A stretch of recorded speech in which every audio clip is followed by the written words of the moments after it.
তুরাগ পাড়ের হারিয়ে যাওয়া এক শহরের গল্প, যেখানে ইতিহাস আর নস্টালজিয়া মিশে আছে পুরনো জমিদার বাড়ি আর একখণ্ড প্রাচীন বটগাছের ছায়ায়। আর সেই গল্পের সাথে জড়িয়ে আছেন বাংলা সিনেমার কিংবদন্তি সুচিত্রা সেনও। সাভারের কাছে তুরাগ নদীর এক দ্বীপের মতো জায়গা বিরুলিয়া। ২৫০ বছরেরও বেশি আগে ভাওয়াল রাজাদের জমিদারি থেকে শুরু হয় এই জনপদের পথ চলা। তখন বর্ষায় চারিদিক প্লাবিত হতো আর শুকনো মৌসুমে উন্মুক্ত হতো সরু মাটির পথ। ভাওয়াল রাজাদের কাছ থেকে জমিদারি কিনে নেয়া ব্যবসায়ী আর জমিদারদের জন্য বিরুলিয়া ছিল সৌভাগ্যের ঠিকানা। প্রদীপ কুমার দাস, যিনি বিরুলিয়ারই সন্তান, বলেছিলেন এখানে গড়ে উঠেছিল প্রাসাদোপম বাড়ি। ১৯ শতকের শেষ থেকে ২০ শতকের মাঝামাঝি সময়ের মধ্যে অন্তত ১৩ জন জমিদার আর ব্যবসায়ী তাদের স্বপ্নের বাড়ি তৈরি করেছিলেন এখানে। আজও টিকে আছে তার কিছু নিদর্শন, যেমন তারক সাহার সর্বমঙ্গলালয় আর রজনীকান্ত ঘোষের সেই পুরনো রাজপ্রাসাদ, যার প্রতিটি মার্বেল পাথরে খোদাই করা মেইন ইন ইংল্যান্ড।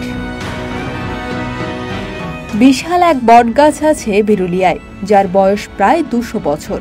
এটি শুধু একটা গাছ নয়, বিরুলিয়ার সনাতন ধর্মাবলম্বীদের কাছে এটি পূজনীয়। প্রতি বৈশাখে এখানে মেলা বসে, আর এই বটগাছের ছবি আজও ঝুলে আছে কলকাতার আদি ঢাকেশ্বরী বস্ত্রালয়ের ক্যাশ কাউন্টারে। আর এখানে এসে মিশে যায় অন্য এক গল্প। নিতাইলাল সাহা বিরুলিয়ার সন্তান, যিনি ঢাকেশ্বরী বস্ত্রালয় প্রতিষ্ঠা করেন।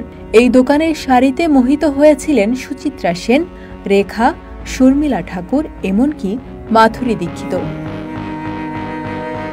কথিত আছে সঞ্জয় লীলা বানশালীর দেবদাস ছবির জন্য যে শাড়ি বানানো হয়েছিল তার মূল উৎস ছিল এই আদি ঢাকেশ্বরী বস্ত্রালয়।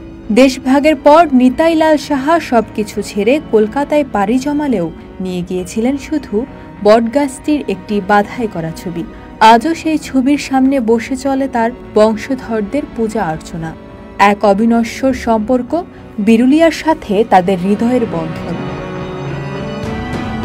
বিরুলিয়া এখনও টিকে আছে নদী ভাঙন আর শাহরায়নের চাপে, তবু গল্পগুলো বেঁচে আছে বটগাছের ছায়ায়, পুরনো জমিদার বাড়ির ধুলোমাখা করিডরে আর সেই শাড়ির রঙিন স্মৃতিতে, যেগুলো একদিন সুচিত্রা সেনের গায়ে লেগেছিল।